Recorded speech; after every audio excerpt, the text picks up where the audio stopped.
ಹರ್ಗೆ ಮಾಡಿದ್ರಿ ಇಲ್ಲ ನಿನ್ನೆ ಶ್ರೀ ಮತ್ತೆ ಶ್ರೀ ಅಂದ್ರೆ ಲಕ್ಷ್ಮಿ.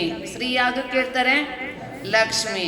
ಯಾವಾಗ ಇವರು ಅರಿಹಂತ ಆದ್ರು, ಅರಿಹಂತ ಆದ ನಂತರ ಕೂಡ ಇವ್ರ ಜೊತೆಯಲ್ಲಿ ಲಕ್ಷ್ಮಿ ಬಿಡೋದಿಲ್ಲ. ಯಾಕಂದ್ರೆ ಲಕ್ಷ್ಮಿ ಒಂದು ಪ್ರಕಾರ ಇಲ್ಲ, ಲಕ್ಷ್ಮಿ ಎರಡು ಪ್ರಕಾರ ಇದ್ರೆ, ಒಂದು ಅಂತರಂಗ ಲಕ್ಷ್ಮಿ, ಮತ್ತೊಂದು ಬಾಹ್ಯ ಲಕ್ಷ್ಮಿ. ಅಂತರಂಗ ಲಕ್ಷ್ಮಿ ಏನು ಅಂದ್ರೆ ಹೇಳ್ತಾರೆ ಅನಂತ ಜ್ಞಾನ, ಅನಂತ ದರ್ಶನ್, ಅನಂತ ಸುಖ ಮತ್ತೆ ಅನಂತ ವೀರ್ಯ ಏನಿದೆ ಅದಕ್ಕೆ ಅಂತರಂಗ ಲಕ್ಷ್ಮಿ ಅಂತ ಹೇಳ್ತಾರೆ. ಮತ್ತೆ ಬಾಹ್ಯ ಲಕ್ಷ್ಮಿ ಅಥವಾ ಬಹಿರಂಗ ಲಕ್ಷ್ಮಿ ಅದಕ್ಕೆ ಹೇಳ್ತಾರೆ ಸಂವತ್ಸರಣ ಆದಿಗೆ. ಯಾವುದಕ್ಕೆ? ಸಂವತ್ಸರಣದಲ್ಲಿ ಏನು ವೈಭವ ಇದೆ ಅದು ಎಲ್ಲ ಬಹಿರಂಗ ಲಕ್ಷ್ಮಿ ಅಂತ. ಆದ್ರೆ ನೀವು ನೋಡಿ, ಯಾವುದು ಪ್ರಸಂಗದಲ್ಲಿ ನಾವು ಕರ್ಮದ ಬಗ್ಗೆ ವಿಚಾರ ಮಾಡ್ತೇವೆ. ಯಾವ್ದ್ರ ಬಗ್ಗೆ? ಕರ್ಮ. ಆದ್ರೆ ಮೂಲದಲ್ಲಿ ಕರ್ಮ ಒಂದೇ ಪ್ರಕಾರ ಇದೆ. ಎಷ್ಟು ಪ್ರಕಾರ ಇದೆ? ಒಂದೇ ಪ್ರಕಾರ. ಯಾವ ಪ್ರಕಾರ? ನೀವು ನೋಡಿ, ಇಲ್ಲಿ ಮಳೆ ಬರಲಿ ಅಥವಾ ಕರ್ನಾಟಕದಲ್ಲಿ ಬರಲಿ ಅಥವಾ ದಿಲ್ಲಿದಲ್ಲಿ ಬರಲಿ ಅಥವಾ ಕಲ್ಕತ್ತಾದಲ್ಲಿ ಬರಲಿ, ಮಳೆ ನೀರು ಒಂದೇ ಪ್ರಕಾರ. ಯಾವುದು ನೀರಿರಲಿ, ಎಲ್ಲಿ ಬಂದಿದ್ದು ಮಳೆದು ನೀರಿರಲಿ, ಅದ್ರದ್ದು ಟೇಸ್ಟ್, ಅದ್ರದ್ದು ಸ್ವಾದ ಒಂದೇ ಸಮಾನ ಇರ್ತದೆ. ಆದರೆ ಆ ನೀರು ಯಾವ ಭೂಮಿದಲ್ಲಿ ಹೋಗ್ತದೆ ಅಂದ ನಂತರ ನೀವು ಹೇಳ್ತೀರಾ ಅಲ್ಲಿ ಬಹಳ ಸಿಹಿ ನೀರು, ಮತ್ತೆ ಅಲ್ಲಿದು ನೀರು ಸಪ್ಪೆ ಇದೆ, ಅಲ್ಲಿದು ನೀರು ಖಾರ ಇದೆ, ಏನಂತಾರೆ ಉಪ್ಪಿದೆ, ಉಪ್ಪಿನ ನೀರಿದೆ ಅಂತ. ಆದ್ರೆ ನೀರು ಯಾವಾಗ್ಲೂ ಉಪ್ಪಿನ ನೀರಿಲ್ಲ ಅಥವಾ ಸಿಹಿ ನೀರಿಲ್ಲ ಅಥವಾ ಸಪ್ಪೆ ಕೂಡ ನೀರಿಲ್ಲ. ಆದ್ರೆ ಯಾವ್ಯಾವ ಭೂಮಿದಲ್ಲಿ ಹೋಗ್ತದೆ ಆ ಭೂಮಿದು ಸಂಪರ್ಕದಿಂದ ಆ ನೀರಿಂದು ರುಚಿ ಬರ್ತದೆ. ಅದಾದ ನಂತರ ಅದೇ ಭೂಮಿದಲ್ಲಿ ಹೋಗಿರ್ತಕ್ಕಂಥ ನೀರು ಯಾವ್ಯಾವ ಮರದಲ್ಲಿ ಹೋಗ್ತದೆ, ಕಬ್ಬಿನಲ್ಲಿ ಹೋಯ್ತು ಅಂದ್ರೆ, ಮತ್ತೆ ಅದಾದ ನಂತರ ಬೇವಿನ ಗಿಡದಲ್ಲಿ ಹೋಯ್ತು ಅಂದ್ರೆ, ಅದೇ ಹುಣಸೆಕಾಯಿ ಗಿಡದಲ್ಲಿ ಹೋಯ್ತು ಅಂದ್ರೆ, ಅದೇ ಪ್ರಕಾರ ಮಳೆ ನೀರು ಏನಿದೆ ಒಂದೇ ಪ್ರಕಾರ ಇದೆ. ಮಳೆ ನೀರು ಏನಿದೆ ಒಂದೇ ಪ್ರಕಾರ ಇದೆ. ಅದರಂತನೇ ಶಾಸ್ತ್ರಕಾರರು ಕರ್ಮವನ್ನು ಕೂಡ ಒಂದೇ ಪ್ರಕಾರ ಹೇಳಿದ್ದಾರೆ. ಆದರೆ ಮತ್ತೆ ಆ ಕರ್ಮ ಮುಖ್ಯ ರೂಪದಿಂದ ಎರಡು ಪ್ರಕಾರ, ಒಂದು ದ್ರವ್ಯ ಕರ್ಮ ಮತ್ತೊಂದು ಭಾವಕರ್ಮ.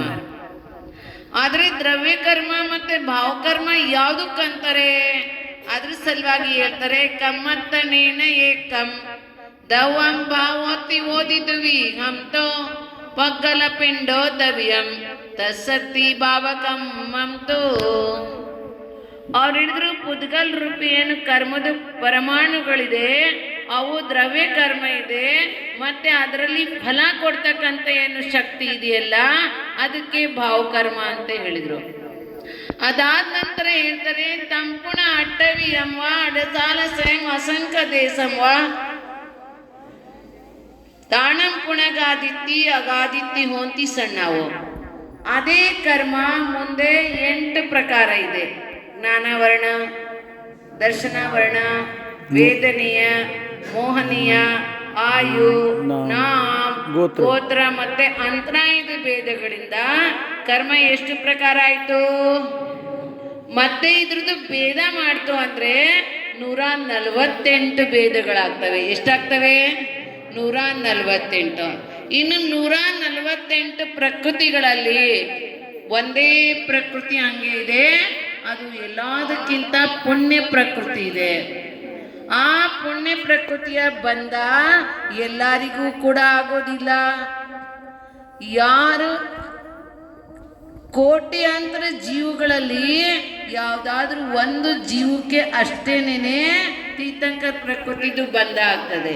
ಈಗ ನೋಡ್ರಿ, ನಾವು ಹುಟ್ಟಿದ್ದೇವೆ ಇಲ್ಲಿ ಭರತ ಕ್ಷೇತ್ರದಲ್ಲಿ, ಆದರೆ ಇಲ್ಲಿ ಕಾಲದ ಪರಿವರ್ತನೆ ಆಗ್ತದೆ.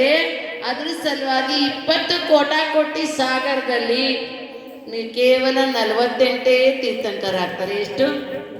48. ಯಾಕಂದ್ರೆ ಒಂದು ಕಲ್ಪಕಾಲಕ್ಕೆ 2 ಭೇದ ಇದೆ, ಉತ್ಸರ್ಪಿಣಿ ಮತ್ತೆ ಅವಸರ್ಪಿಣಿ. ಉತ್ಸರ್ಪಿಣಿದಲ್ಲಿ 24 ತೀರ್ಥಂಕರರು ಮತ್ತೆ ಅವಸರ್ಪಿಣಿದಲ್ಲಿ 24 ತೀರ್ಥಂಕರಾಗ್ತಾರೆ. ಅದ್ರ ಸಲುವಾಗಿ ಒಂದು ಕಲ್ಪಕಾಲದಲ್ಲಿ 48 ತೀರ್ಥಂಕರಾಗ್ತಾರೆ.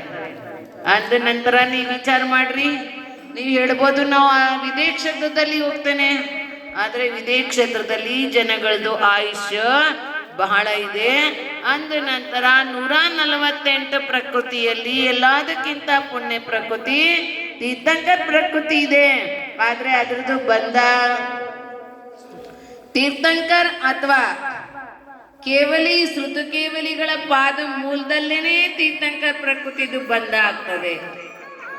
ಅದು ಕೂಡ ಆ ಸಮಯದಲ್ಲಿ ದರ್ಶನ ವಿಶುದ್ಧಿಯಾದಿ 16 ಭಾವನೆಗಳನ್ನ ಯಾರು ತೀರ್ಥಂಕರ ಆದಿಗಳ ಮುಂದೆ ಕೂತ್ಕೊಂಡು ಭಾವನೆ ಮಾಡ್ತಾರೆ ಅವ್ರಿಗೆ ಮಾತ್ರ ತೀರ್ಥಂಕರ ಪ್ರಕೃತಿದು ಬಂಧ ಆಗ್ತದೆ. ಯಾವ ಪ್ರಕಾರ ಭಗವಾನ್ ಮಹಾವೀರ ಸಂವತ್ಸರಣದಲ್ಲಿ ರಾಜ ಶ್ರೇಣಿಕರಿಗೆ ತೀರ್ಥಂಕರ ಪ್ರಕೃತಿದ ಬಂಧ ಆಯ್ತು, ಆದ್ರೆ ಬೇರೆ ಯಾರಿಗೆ ಕೂಡ ತೀರ್ಥಂಕರ ಪ್ರಕೃತಿದು ಬಂಧ ಆಗ್ಲಿಲ್ಲ. ಆದ್ರೆ ರಾಜ ಶ್ರೇಣಿಕಂಗೆ ಮಹಾವೀರ್ ಭಗವಾನ್ ಸಂವತ್ಸರಣದಲ್ಲಿ ದರ್ಶನ್ ವಿಶುದ್ಧಿಯಾದಿ 16 ಭಾವನೆಗಳನ್ನು ಯಾವಾಗ ಭಾವಿಸಿದ್ರು ಅವ್ರಿಗೆ ಏನಾಯ್ತು, ಅಲ್ಲಿ ತೀರ್ಥಂಕರ ಪ್ರಕೃತಿದು ಬಂಧ ಆಯ್ತು. ಯಾಕಂದ್ರೆ ತೀರ್ಥಂಕರ ಪ್ರಕೃತಿದು ಬಂಧ ಯಾವ ಜೀವ ದೇವಾಯು ಅಥವಾ ಮನುಷ್ಯ ನರಕಾಯುದಲ್ಲಿ ಹೋಗ್ತಕ್ಕಂಥ ಜೀವ ಇದ್ದಾನೆ ಅವನಿಗೆ ಅಷ್ಟೇ ಬಂಧ ಆಗ್ತದೆ, ಆದರೆ ಮತ್ತೆ ಬೇರೆ ಯಾರಿಗೂ ಕೂಡ ಆಗೋದಿಲ್ಲ. ಅಂದ ನಂತರ ನೀವು ನೋಡ್ರಿ, ತೀರ್ಥಂಕರ ಪ್ರಕೃತಿದ ಬಂಧ ಎಲ್ಲರೂ ಇಷ್ಟಪಡ್ತಾರೆ, ಆದ್ರೂ ಕೂಡ ಎಲ್ಲರಿಗೂ ಆಗ್ಲಿಕ್ಕೆ ಸಾಧ್ಯ ಇಲ್ಲ. ಅಂದ ನಂತರ ಆ ತೀರ್ಥಂಕರ ಪ್ರಕೃತಿಯ ಬಂಧ ಆದ ನಂತರ ಅವರು ಸ್ವರ್ಗದಲ್ಲಿ ಹೋಗ್ಬೋದು, ಅಥವಾ ಮೊದಲು ಆಯು ಬಂಧ ಮಾಡ್ಕೊಂಡಿದ್ರು ಅಂದ್ರೆ ನರ್ಕದಲ್ಲಿ ಹೋಗ್ಬೋದು.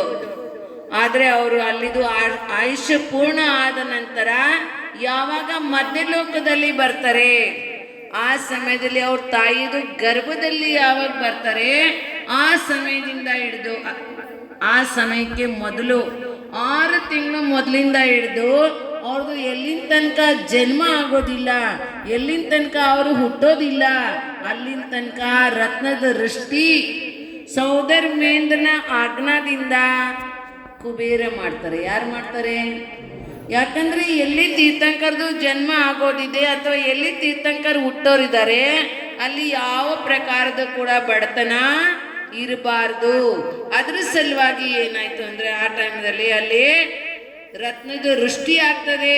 ಆಗ ಯಾರು ಬಡರು ಬಗ್ರು ಇದ್ದಾರಲ್ಲ ಅವರು ಅದೆಲ್ಲ ಧನಗಳನ್ನ ಅಥವಾ ರತ್ನಗಳನ್ನ ತಮ್ಮ ಮನೆಯಲ್ಲಿ ತಗೊಂಡೋಗ್ತಾರೆ. ಅದ ನಂತರ ಅಲ್ಲಿ ಯಾರು ಕೂಡ ಬಡವರು ಇರೋದಿಲ್ಲ. ಆದ್ರೆ ಆ ಟೈಮ್ದಲ್ಲಿ ಅವರು ಎಲ್ಲಿಂದ ಈಗ ಭಗವಾನ್ ಆದಿನಾಥರದು ಇದು ಮೊದಲು ಏನೈತೆ ಭಗವಾನ್ ಆದಿನಾಥದು ಸಂವತ್ಸರಣದಲ್ಲಿ ಸೌಧರ್ಮೇಂದ್ರ ಏನು